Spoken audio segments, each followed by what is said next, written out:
കണ്ണൂർ നഗരത്തിലെ തെരുവുനായ ശല്യം ചർച്ച ചെയ്യാൻ കോർപ്പറേഷൻ കൌൺസിൽ യോഗം ഇന്ന് ചേരും. 2 ദിവസത്തിനിടെ 75-ലേറെ പേരാണ് തെരുവുനായുടെ ആക്രമണത്തിൽ ചികിത്സ തേടിയത്.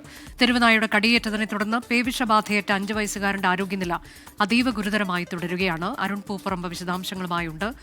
അരുൺ, വളരെ ഗുരുതരമായൊരു സാഹചര്യമാണ്, ആശങ്കയുണ്ടാക്കുന്ന സാഹചര്യമാണ്. ഇന്നിപ്പോൾ പ്രധാനപ്പെട്ട ഒരു യോഗം നടക്കാൻ പോകുന്നു. യോഗത്തിൽ എന്ത് തീരുമാനമുണ്ടാകുമെന്ന് അറിയാനാണ് നമ്മളൊക്കെ കാത്തിരിക്കുന്നത്. ഒപ്പം ഈ കുഞ്ഞിന്റെ ആരോഗ്യനില എങ്ങനെയാണ്?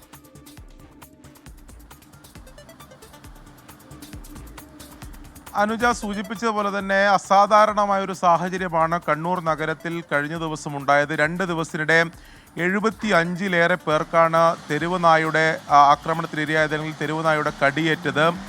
പലർക്കും സാരമായി തന്നെ പരിക്കേറ്റു. ജില്ലാ ആശുപത്രിയിൽ പലരും ചികിത്സ തേടുകയും അവരുടെ ആ കാഴ്ചകളൊക്കെ നമ്മൾ കണ്ടതാണ്.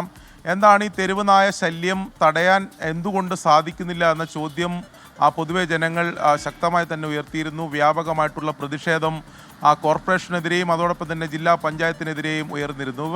അതായത് ജില്ലാ പഞ്ചായത്തും കോർപ്പറേഷനും ഈ കാര്യത്തിൽ പരസ്പരം പഴിചാരുകയാണ്. കോർപ്പറേഷൻ പറയുന്നു ജില്ലാ പഞ്ചായത്തിൻ്റെ പദ്ധതികൾ, അതായത് തെരുവുനായ ശല്യം തടയാൻ പ്രഖ്യാപിച്ച പദ്ധതികളൊക്കെ പാതി വഴിയിൽ ഉപേക്ഷിച്ചു, അതുകൊണ്ടാണ് ഇത്ര ഗുരുതരമായൊരു പ്രശ്നം ഉണ്ടായത് എന്ന് കോർപ്പറേഷൻ പറയുന്നു.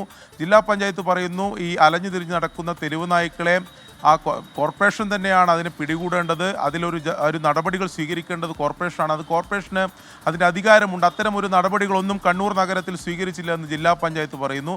പക്ഷെ പരസ്പരം പഴിചാരുമ്പോഴും നാട്ടുകാർ വലിയ ദുരിതത്തിലാവുന്നു, അല്ലെങ്കിൽ വലിയ ഭീതിയിലാവുന്ന കാഴ്ചകളാണ് കഴിഞ്ഞ ദിവസങ്ങളിൽ കണ്ടത്. ഇപ്പോൾ ഇന്ന് കോർപ്പറേഷൻ കൗൺസിൽ യോഗം ചേരുകയാണ്. തെരുവുനായ ശല്യം പ്രധാന അജണ്ടയായി, മുഖ്യ അജണ്ടയായി വെച്ചുകൊണ്ടാണ് ഇന്ന് കൗൺസിൽ യോഗം ചേരുന്നത്. ഇനി എന്ത് നടപടികൾ സ്വീകരിക്കാൻ കഴിയും, ഈ നഗരത്തിലെ ഭീതിയിലാഴ്ത്തിയ ഈ തെരുവുനായ്ക്കളുടെ ആക്രമണം തടയാൻ എന്ത് നടപടികൾ സ്വീകരിക്കാൻ കഴിയുമെന്നത് കൗൺസിൽ യോഗത്തിൽ ചർച്ച ചെയ്യും. പക്ഷേ കൗൺസിൽ യോഗത്തിലും കൂടുതൽ പ്രതിഷേധങ്ങൾക്കാണ് LDFൻ്റെ പ്രതിഷേധം ഉൾപ്പെടെ ഉണ്ടാവാനുള്ള സാധ്യതയാണ് കാണുന്നത്. അതിനിടെ ഇന്നലെ മറ്റൊരു ആശങ്കപ്പെടുത്തുന്ന വാർത്ത കൂടി പുറത്തു വന്നു. തെരുവുനായുടെ കടിയേറ്റ 5 വയസ്സുകാരൻ അതീവ ഗുരുതരാവസ്ഥയിൽ ഇപ്പോഴും പരിയാരം ഗവൺമെൻറ് മെഡിക്കൽ കോളേജിലെ വെന്റിലേറ്ററിൽ ചികിത്സയിൽ തുടരുകയാണ്.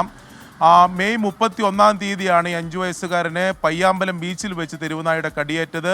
വാക്സിൻ എടുത്തെങ്കിലും മുഖത്തും കണ്ണിൻ്റെ ഭാഗത്താണ് കടിയേറ്റത്, അതുകൊണ്ട് തലച്ചോറിനെ വേഗം ബാധിച്ചു. വാക്സിൻ ഫലം കണ്ടില്ല, ഇപ്പോഴും മരണത്തോട് മല്ലിട്ട് ചികിത്സയിൽ തുടരുകയാണ്. അത്തരം അസാധാരണ ഒരു സാഹചര്യം കണ്ണൂരിലുണ്ട്. ഇതിൽ എന്ത് നടപടി സ്വീകരിക്കുമെന്നാണ് കണ്ടറിയുന്നത്.